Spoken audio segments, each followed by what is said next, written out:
এক ছিল গ্রাম, নাম তার কাশবন। সবুজে ঘেরা নদীর কোল ঘেঁষা শান্ত এক গ্রাম।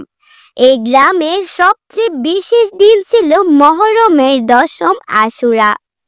মহরম এলে গ্রামের মানুষ মসজিদে জড়ো হতো।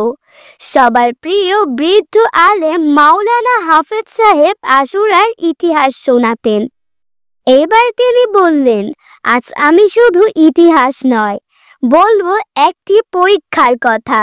এই গ্রামে দুই ভাই ছিল, ইউসুফ আর আলী। এখন তাদের মিলিয়ে দাও। এইটাই হবে আশুরার শিক্ষা। তরুণ রহিম দাঁড়ালো।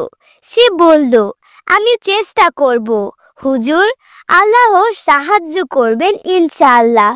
রহিম প্রথমে গেল ইউসুফের কাছে। সে বলল, আলী আগে ক্ষমা চাইলে আমি ভাবব।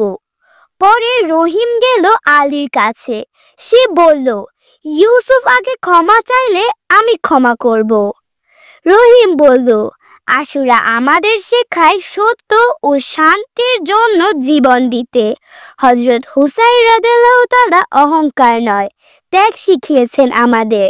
তোমরা কি নিজের অহংকারের কাছে হারবে? সন্ধ্যায় মসজিদের মাহফিলে ইউসুফ ও আলী একসাথে এলো।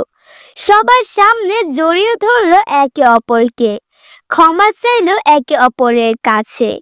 মাওলানা হাফেজ বলল, এই হলো আশুরার শিক্ষা। ঝগড়া নয় মিলন, বিভেদ নয় ঐক্য।